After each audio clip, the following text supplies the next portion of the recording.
গত কয়েকদিনে টানা বৃষ্টি ও ভারতের উজান থেকে নেমে আসা পাহাড়ি ঢলে বিয়ানীবাজার উপজেলার বিস্তীর্ণ এলাকা প্লাবিত হয়েছে। এই উপজেলার 10টি ইউনিয়নের কয়েক হাজার মানুষ ইতোমধ্যে পানিবন্দী হয়ে পড়েছেন। সিলেট বারৈগ্রাম আঞ্চলিক মহাসড়কের মেয় এলাকায় পানি উঠে পড়ায় সিলেটের সাথে বিয়ানীবাজার ও মৌলভীবাজারের বেশ কয়েকটি উপজেলার সরাসরি যোগাযোগ ব্যবস্থা বন্ধ হওয়ার উপক্রম হয়েছে। বিস্তারিত থাকছে আমাদের senior staff reporter M Hasanul Haq উজ্জ্বলের প্রতিবেদনে। ক্যামেরায় ছিলেন রুহেল আহমদ। বিয়ানীবাজার উপজেলার বেশ কয়েকটি ইউনিয়নের শত শত মানুষের ঈদের আনন্দ ম্লান করে দিয়েছে বন্যা। রাতে ঈদের সকল আয়োজন সম্পন্ন করে রেখেছিলেন অনেক পরিবারের সদস্যরা, কিন্তু সকালে ঘুম থেকে উঠে দেখেন তাদের ঘরে বন্যার পানি ঢুকে পড়েছে। বানের পানিতে থই থই করছে চারিদিক। সুরমা কুশিয়ারা ও সোনাই নদীর বন্যা নিয়ন্ত্রণ বাঁধ বিভিন্ন স্থানে ভেঙে যাওয়ার কারণে এই অবস্থার সৃষ্টি হয়েছে বলে এলাকাবাসী জানিয়েছেন। দুবাগ ইউনিয়নের বাসিন্দারা জানিয়েছেন, বন্যা নিয়ন্ত্রণ বাঁধ ভেঙে যাওয়ায় মেওয়া গ্রামের কয়েকশো মানুষ পানিবন্দী হয়ে পড়েছেন। অনেক মসজিদ মাদ্রাসা বন্যার পানিতে তলিয়ে গেছে। সিলেট বিয়ানীবাজার বারৈগ্রাম আঞ্চলিক মহাসড়ক দিয়ে ঝুঁকি নিয়ে যান চলাচল করছে।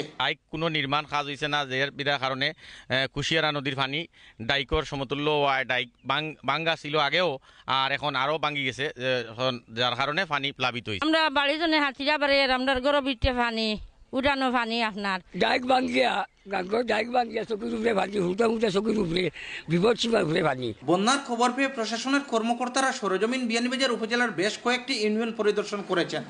তারা বন্যা দুর্গতদের সাথে কথা বলার পাশাপাশি তাদেরকে আশ্রয় কেন্দ্রগুলোতে যাওয়ার পরামর্শ দিয়েছেন।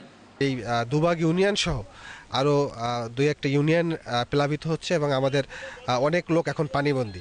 আমাদের এখানে যারা পানিবন্দী রয়েছে তাদেরকে আমরা আমাদের যে আশ্রয় কেন্দ্রগুলো রয়েছে, আমাদের বিভিন্ন স্কুল রয়েছে, সেখানে যাওয়ার জন্য আমাদের বলা রয়েছে। এদিকে বিয়ানীবাজার উপজেলা পরিষদের চেয়ারম্যান বন্যা উপদ্রুত এলাকাগুলো পরিদর্শন করে মানুষের দুর্ভোগ দেখে হতাশা প্রকাশ করেছেন।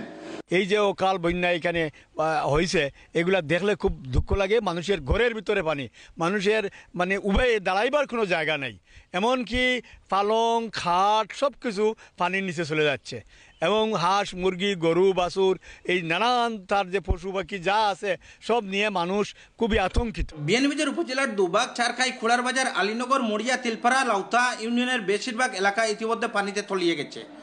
বন্যার পানি বৃদ্ধি পাওয়ায় নতুন নতুন এলাকা প্লাবিত করছে। পানি উন্নয়ন বোর্ড সূত্র জানিয়েছে, সুরমা কুশিয়ারা ও সোনাই নদীর পানি বিপদসীমার উপর দিয়ে প্রবাহিত হচ্ছে। কুশিয়ারা নদীর বন্যা নিয়ন্ত্রণ বাঁধ ভেঙে যাওয়ায় দুবাগ ইউনিয়নের অসংখ্য বাড়িঘর, মসজিদ মাদ্রাসা বন্যার পানিতে তলিয়ে গেছে। পাশাপাশি তলিয়ে গেছে সিলেট বিয়ানীবাজার বারৈগ্রাম আঞ্চলিক মহাসড়কের মেওয়া অংশটি।